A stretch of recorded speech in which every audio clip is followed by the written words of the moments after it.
Elderly folks like you, belonging to a different class, shouldn't attend the housewarming party.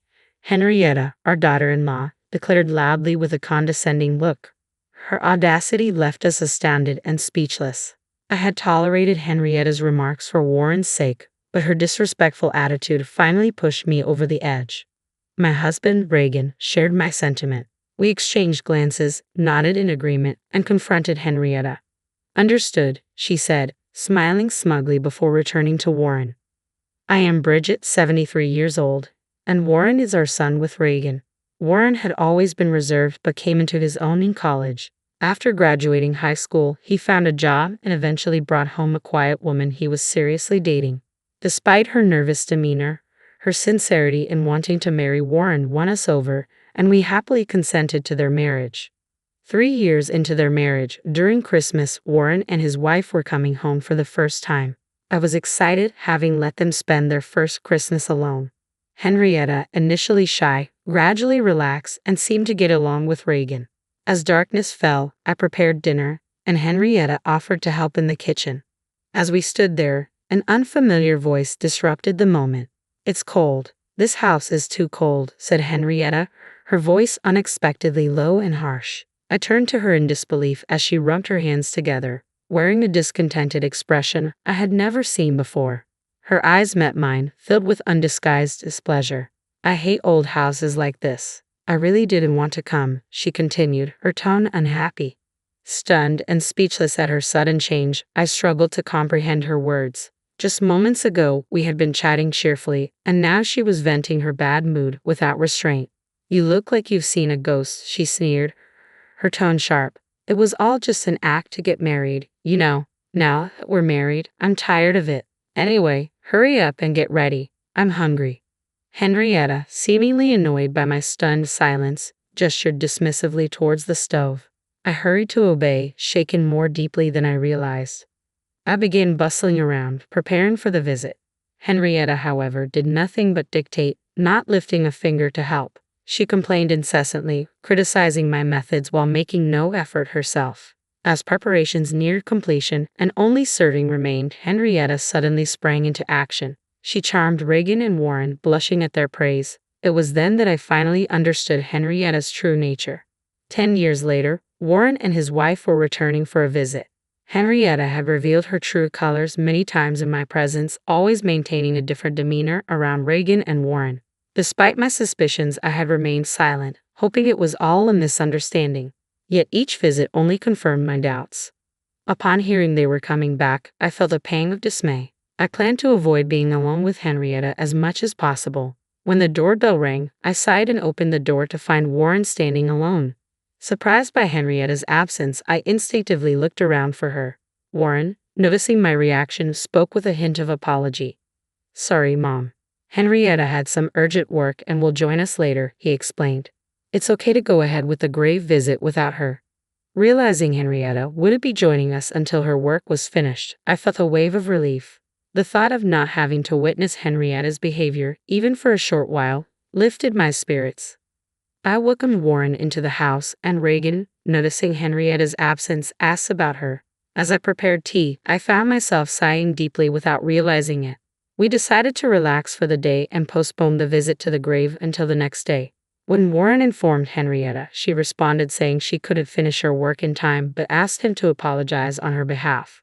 Reagan brushed it off as unavoidable, but I couldn't shake the feeling that Henrietta simply didn't want to attend the grave visit. I didn't voice my thoughts and reassured everyone not to worry about it. The rest of the day passed uneventfully. The following day, after visiting the grave and returning home to relax, Henrietta called to say she had finished her work and would be coming over that evening. The timing of her call immediately after the grave visit struck Reagan and Warren as odd, and it heightened my suspicion. That evening, just as we were about to have dinner, Henrietta arrived looking slightly sweaty and out of breath, as if she had rushed. I couldn't help but frown involuntarily, but Reagan and Warren were delighted to see her, so it kept quiet. Henrietta, free from work, was asked to shower first while dinner was being prepared. She agreed somewhat apologetically. At dinner time, when she saw the sandwiches on the tray, she muttered unhappily, "Sandwiches. That's it. After a hot day at the grave, I'm tired of eating this." She continued to express her dissatisfaction, saying, I managed to avoid going to someone else's grave in this heat, and all I get is a simple meal like this. As Henrietta tied up her hair and walked towards the living room, I felt anger rise within me, but I couldn't find the words to confront her. In the living room, she instantly started chatting happily with Reagan, leaving me silently frustrated. Another 10 years passed, and Warren decided to move from his apartment to a house.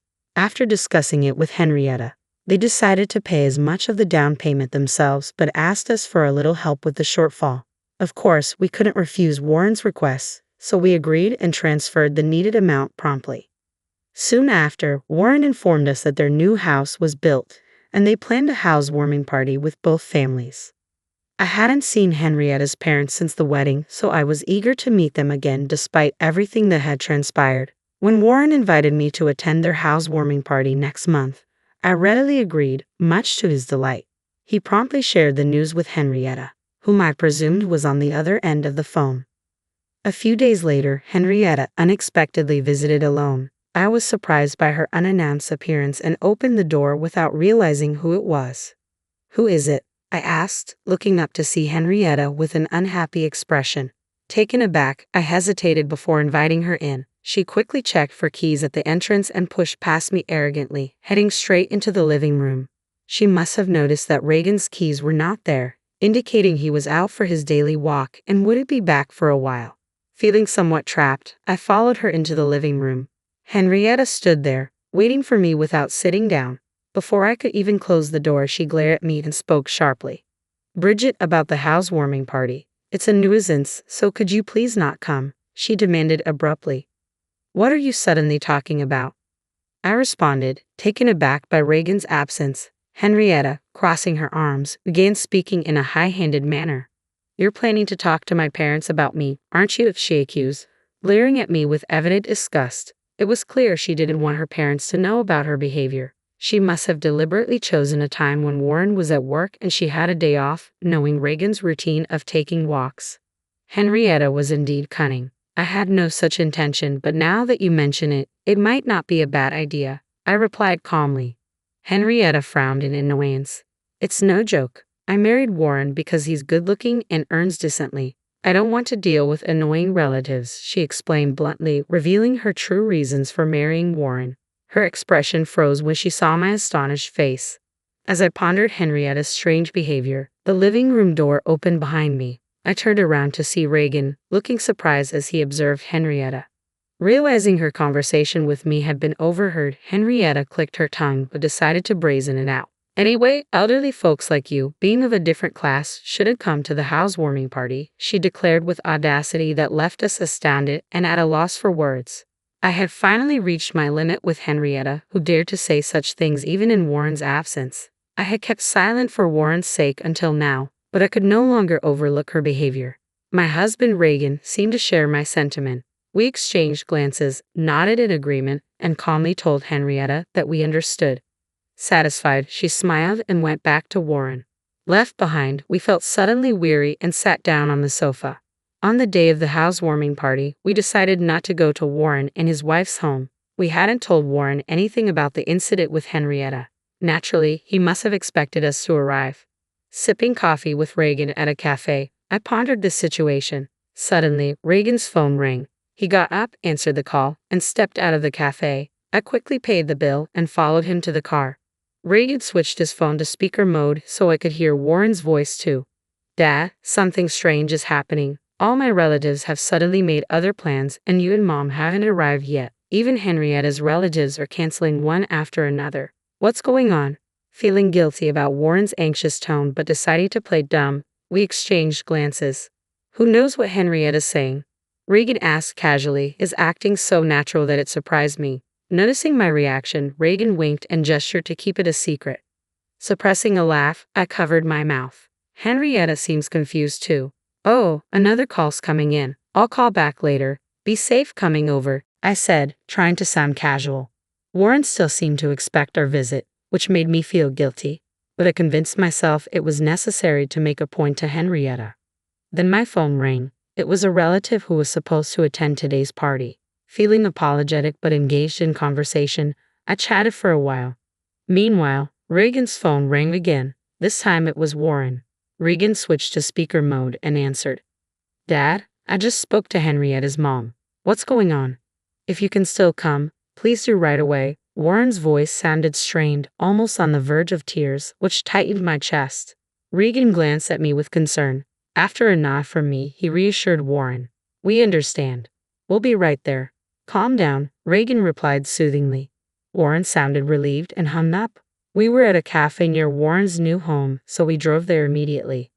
Upon arriving and ringing the doorbell, Warren rushed out to greet us. Behind him, Henrietta stood glaring at us with furious eyes. Once inside, Warren ushered us to the living room where we settled on the sofa. Eagerly, Warren began to ask, I didn't expect you to arrive so soon. Where were you? What's going on? All our relatives are angry, Henrietta's relatives are apologizing, and I have no idea what's happening. Calm down, Warren. First of all, congratulations on your new home. I began, trying to soothe him. I'll explain everything. Turning to Henrietta, who sat silently, I continued, You know why we're the only ones here, don't you? What do you mean? Henrietta feigned ignorance, prompting a slight sigh from me before I continued. It seems you didn't want us here, but given the current situation, your worries are over. I explained calmly. What does that mean? Warren sounded confused, his brow furrowing.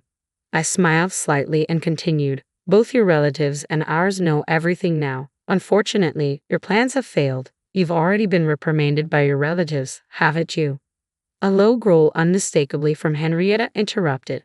Regan and I were astonished to hear her reaction for the first time, but I ignored it, maintaining eye contact with Henrietta. Now that your true nature is exposed, why don't you just accept it? I asked. I didn't invite you. Henrietta's voice was quieter now, making Warren lean in closer to hear her repeat herself. Suddenly, Henrietta raised her head, stood up, and began to yell. I didn't invite you. I told you not to come. Why did you come anyway? And spreading lies among the relatives, framing me, is that fun for you? Taken aback by her intensity, Warren recoiled. I sighed as Henrietta continued to insist she was the victim. Mobile phones are so handy, aren't they, Henrietta? I nodded at Regan, who took out his phone, operated it, and then looked at Warren. I just wanted to marry Warren because he's good-looking and earns decently. I don't want to deal with troublesome relatives. Anyway, elderly folks like you, being of a different class, shouldn't come to the housewarming party. Henrietta's words from that day played from Regan's mobile phone. Henrietta turned pale and glanced at Warren. After hearing the playback, Warren slowly turned to Henrietta, his mouth agape. Henrietta tried to deny it, but what excuse could she give after that recording? The weather turned bad, so I cut my walk short and came back only to hear this incredible conversation. I couldn't help but record it, Regan explained regretfully. Warren looked at me for confirmation, and I nodded firmly. I couldn't believe it at first either, Warren, but the truth is there in the recording. Henrietta's true feelings and her last words were said despite my presence. It's hard to escape now, Regan said, fixing his gaze on Henrietta. Could anyone stay calm knowing she had been deceiving everyone since her dating days with Warren, let alone after their marriage? Regan continued. Seeing his stern look, Henrietta dropped her shoulders and ceased her struggle. This seemed like affirmation to Warren, who abruptly stood up and left the house.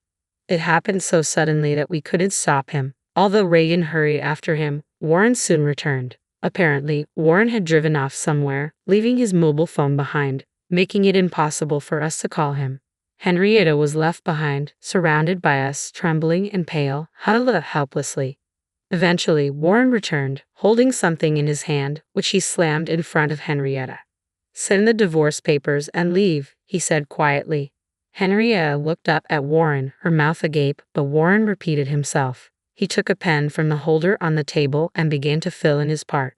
After finishing, Warren forced the pen into Henrietta's hand and tapped on the divorce papers. Come on, sign and leave, he said forcefully. Overwhelmed, Henrietta, though frightened, filled in her part. She looked at Warren when finished. She looked at Warren when finished, but he avoided eye contact, checking for any missing details. Finding no errors, Warren forcefully made Henrietta stand up and dragged her to the front door. He pushed her outside, ignoring her attempts to cling to him and throwing her bag outside. It's late, so I'll submit this tomorrow. Don't ever come back to this property, Warren said, slamming the door shut and locking it. Henrietta's pleading voice could be heard from outside, but Warren ignored it and turned to apologize to us. "I'm sorry for the trouble. I had no idea she was like that." We could say nothing to his deep apology, just embracing him. Before long, Henrietta's voice faded away. We decided to stay at Warren's new home that night. The next morning, Warren submitted the divorce papers first thing, and his divorce from Henrietta was finalized. Concerned about his heartache, we chose to stay another night. That evening, with a somewhat calmer Warren, we discussed everything that had happened. As we recounted the past events, Warren listened with clenched fists. Regan, who was also unaware of these details, placed his hand on my shoulder as I spoke. Then, we revealed the truth about the current situation after Henrietta had left, telling us not to come. I learned that Regan had spontaneously recorded the conversation. Together, we decided to inform Henrietta's parents. When we called and explained the situation, Henrietta's parents initially were in disbelief but changed their attitude and kept apologizing after hearing the recorded audio. Angry about their daughter's misdeeds, they intended to inform the relatives who had planned to attend the housewarming party not to go. After hanging up, we discussed and decided to do the same with our relatives. They too were furious and said they wouldn't attend. That is how the current situation unfolded. Hearing all this, Warren's shoulders drooped again. Worried but unable to do anything, we decided to spend another night. The next day, Warren came into the living room looking relieved and shared what happened the previous night. He had apparently contacted his former in-laws. Henrietta was now at her parents' home, being disowned and facing eviction. They also planned to bring alimony, which would be imposed on Henrietta as her debt.